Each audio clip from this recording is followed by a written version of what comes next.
If you're into landscape photography and love mountains, the Dolomites have probably been on your bucket list. I recently had the chance to spend a full week exploring this breathtaking region, and now I'd love to take you along for the journey.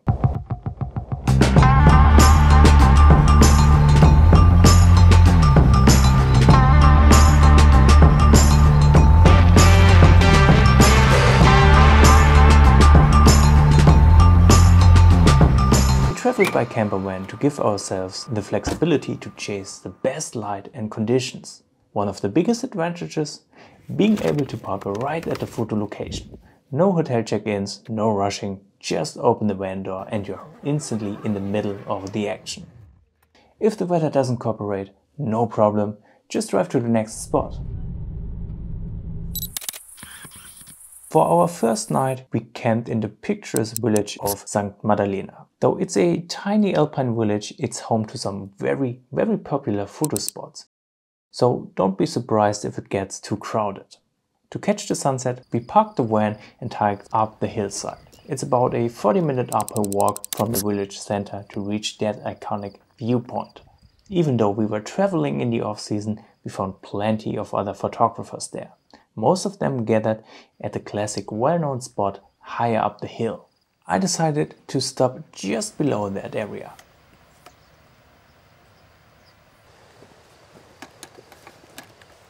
From this lower vantage point, the little church and the surrounding houses are more at eye level, rather than having to point the camera down from above. This makes for a more balanced composition. The subject sits more naturally in the frame rather than being pushed to the bottom. Behind it, the mountain backdrop is spectacular. Well, it would have been if the peaks hadn't stayed hidden in the clouds that evening. Still, the light was soft and golden, beautifully illuminating the church and the village. Sometimes you just have to make the most of what nature gives you. Lens tip, you want to have some reach here. The buildings are farther away than they look. I used my 24 to 105mm lens, which gave me the flexibility to shoot both tighter compositions and wider ones that included more of the landscape. In the end, I got the best shot at around 60mm. That night, we parked at a hiking trailhead after checking in with the nearby bar owner to make sure it was okay to stay for the night. He was friendly and totally fine with it. While it's further away from the first photo location, this parking lot is just a 5-minute walk from another well-known spot, the St. Johann Chapel. There is one dedicated point from which you can perfectly capture this little chapel. Again, it's rather far away, so a good focal length would be around 50mm. With that, you get the chapel, but also the mountains in the back are still within the composition. Once more, my 24 to 105mm lens was perfect for more flexibility, as I was able to play around with different focal lengths. For sunrise and the mountain peaks came through the fog from time to time, creating epic conditions with the morning light. Composition wise, keep the chapel nicely centered and make sure to not cut off the mountains in the back. Now every single time I was here on this location, the field in the foreground was kind of rather boring, so I tried to not include too much. But I also knew I wanted to give this some Lightroom masking treatment, creating some more dynamic light for which this field is the perfect base. There's also the possibility to go right in front of the chapel, but it does cost money and in my opinion it's not really worth it for the images you will get from that place. For day 2, we were headed toward one of the Dolomites' most iconic landmarks, the Tre Cime di Lavaredo. Sorry if I pronounce that wrong, there will be more butchered words coming in this video. I apologize for that. It's about a 2-hour drive from St. Maddalena and the journey itself is packed with scenic camps. We passed Lago Di Landro, you know, the lake with the rowboats you've probably seen all over Instagram. But we skipped it this time. I've been there before and even back then it was absolutely packed. So instead we opted for something quieter. Lago Di Landro. This lake sits just below the Tre Cime, right next to a big parking area. Yet it's surprisingly calm and uncrowded. At first glance, it can be tricky to find a compelling composition, but look closer and you'll notice plenty of driftwood scattered along the shoreline. I love using these as foreground elements. I found a decent sized branch directed into the water and angled it towards the mountain range in the background. It immediately gave the shot a sense of depth and direction. To capture both foreground and those towering peaks, a wide-angle lens is key. I used my 16-35mm here. With the midday sun and some moody clouds hanging in the distance, I snapped a few frames. But overall the light was too harsh to stick around long. So we continued our ascent and reached Lago Antorno, our stop for the night and the last stop before the toll road that leads up to the Tre Cime. Normally we just pay the fee and drive up, but here's something you really need to know if you're going with your own car. As of this year, you must book your spot online in advance. No reservation, no access. Unfortunately, we didn't know that and all the slots for the day were already booked. But hey, that's the beauty of traveling by campervan, flexibility. We parked at Lago Antorno instead and asked the staff at the nearby restaurant if we could stay overnight. They were super kind and had no problem with it. Lago Antorno may be small, but there's plenty to shoot here. The Tre Cime mountains rise behind the trees and you can walk around the entire lake in about only 20 minutes. I explored a few different compositions with flowers in the foreground and natural symmetry. The classic shot includes a little wooden bridge with the peaks in the background, but I preferred a simpler take. Again, I used my 60mm wide-angle lens to get close to the flowers and still fit the mountains in the frame. Because I was so close to the foreground, I shot two images. One focused on the flowers and the other on the peaks. And then later stacked them in Photoshop for a perfect sharpness. So focus stacking basically.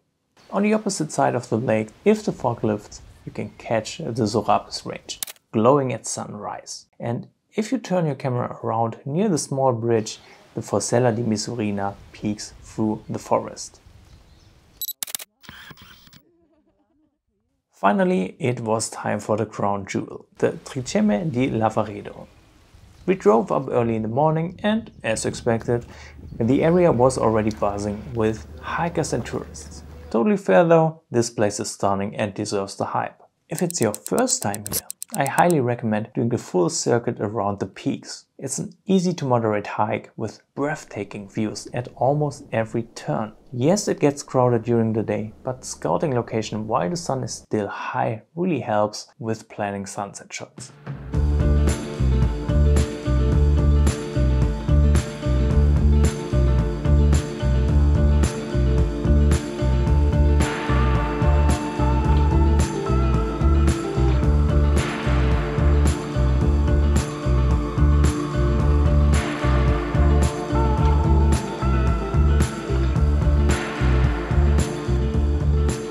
That first evening I returned to one of my favorite viewpoints, which I shot from many times before already.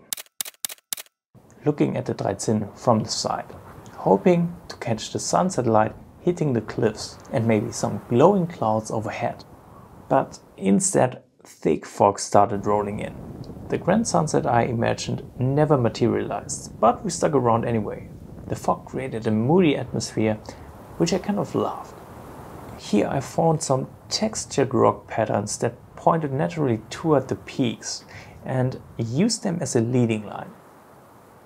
With such a wide scene, even 60mm wasn't enough to get everything horizontally, so I shot vertically and stitched a panorama later.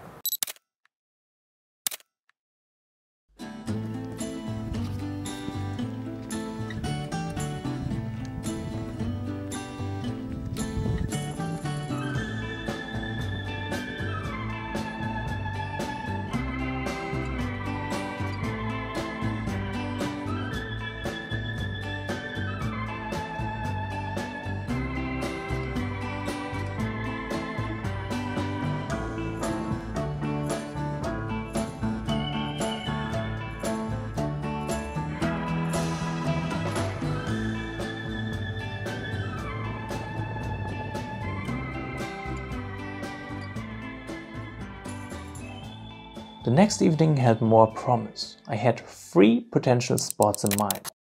A larger lake close to the mountains, a small river with cascading water, and a tiny lake farther away. We started at the large lake, but quickly realized it was a bit too close, making it tough to include the whole scene without a wide panorama.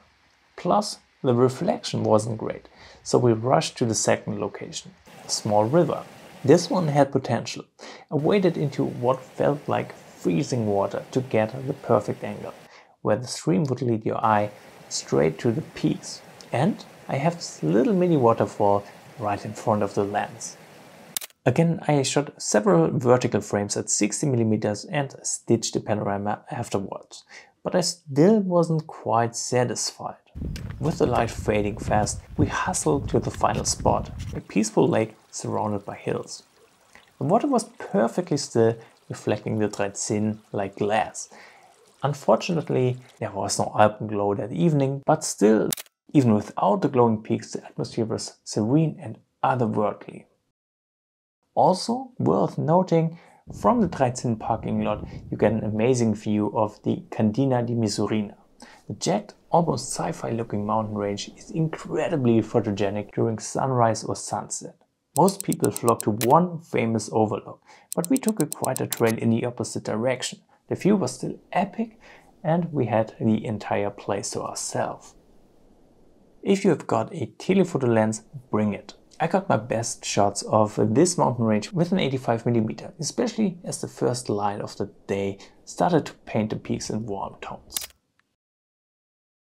We could have easily spent more days exploring the Tre Cime area, but the road was calling and I had a dream location next on the list, Lago Federa.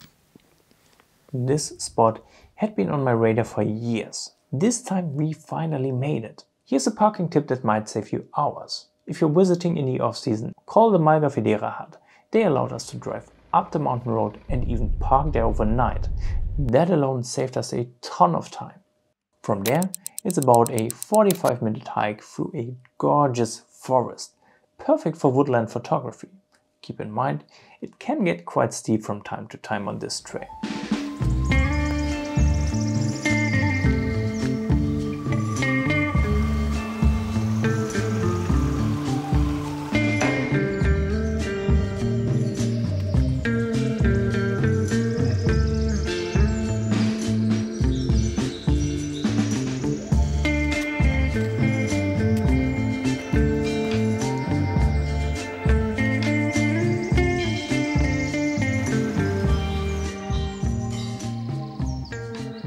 The trail eventually opens up to Refugio Coda del Lago, and just behind it you'll find Lago Federa. The shoreline offers plenty of compositions and I explored both the edges of the lake and the higher up along a steep slope for an elevated view. If you've got the time, stay a while. There's a lot to work with here. For the classic shot, go with something in the 16 to 35mm range. I was hoping for golden sunlight on the forest, but the clouds weren't playing along. The sun was already hiding behind the mountains, so light never really hit the trees like I had imagined. Still, even in overcast conditions, this place is awesome.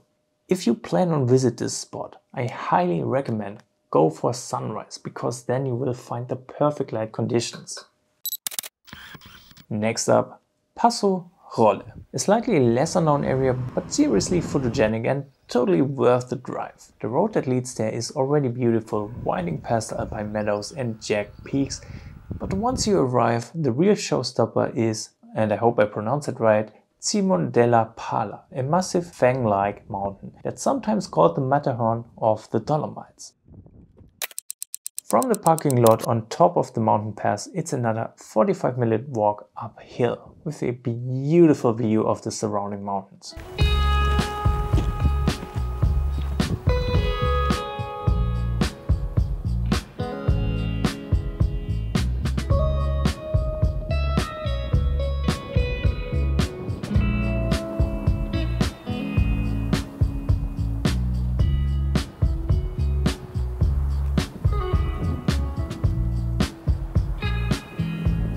Although there is a fair bit of elevation gain, the hike really isn't too bad, and soon you will reach the Baita Secantini bar, with the lake in front and the mountain range behind it. It's just the perfect sunset location. With the sun setting in the back, it will light up the mountains as it goes down. If you're lucky, you will see the mountains reflect in the lake. For that to happen, you want to go up there on a day without wind. Unfortunately for us, there was some wind which made it hard to spot the reflection. But going for a 30-second long exposure, I was able to make it nicely visible. Again, this scene requires a wider focal length. I shot this image on 16mm, which fits perfectly here. As the sun went lower, more clouds started to roll in, reducing the light hitting the mountains. But still, I'm very happy with the shots I got from this location. Our final destination was a place I've heard about for years, but never had the chance to photograph: Lago Limides. To get there, we parked at Passo Rolle, which has a large parking lot right next to the road and is easily accessible even with a camper van. From the parking area, it's a fairly short hike, about 30 to 40 minutes depending on your pace. It's not too steep and the trail winds through open meadows and sparse forests with stunning views the whole way.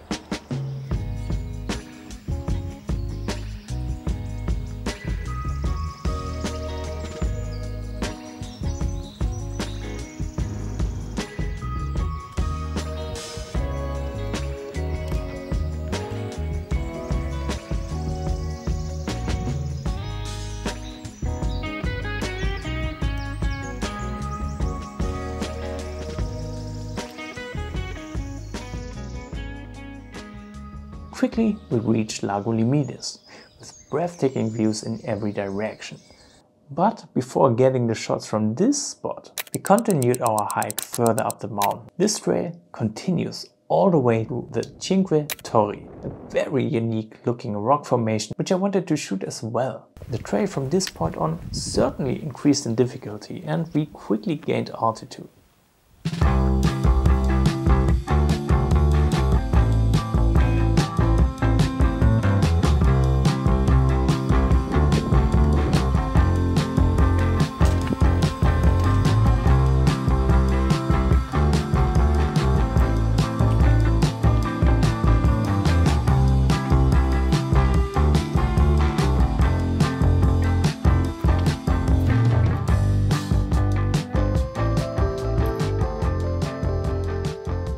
After about an hour, we were really close, but to reach the Cinque Torri, we had to pass this stretch of trail right next to the mountain wall. From the distance, we could already hear rocks coming down that wall every now and then, which made it a bit too risky for us to continue. So at that point, we had to turn around. Just as we arrived back at Lago Limides, the beautiful golden light lit up the scene in front of us. When we were here during sunset, both ends of this lake were viable options for top-notch photo spots. I would guess it's the same for sunrise. Of course, I had to include something in the foreground, making the composition more interesting. On the one end of the lake I found a big piece of dead wood, which I just carried over to the water. First I shot with the sun in my back, so the light hit the landscape right in front of me, creating very clear, contrasty image this way. On the other side, shooting almost directly against the sun created a soft, glowing landscape with a bit less contrast but still very, very beautiful. Since we're dealing with another very wide scene on both sides of the lake, we want to go wide with our focal length. I recommend using something around 60mm, which was perfect here. So that was our 1 week camper van journey through the Dolomites. Thanks so much for coming along on this journey, whether you're here for photography tips, location scouting, or just some visual inspiration. I hope this gave you ideas for your adventure. Let me know which location you'd love to shoot the most. I hope you enjoyed this video. If you want to support this channel, don't forget to like and subscribe. Until next time, happy shooting!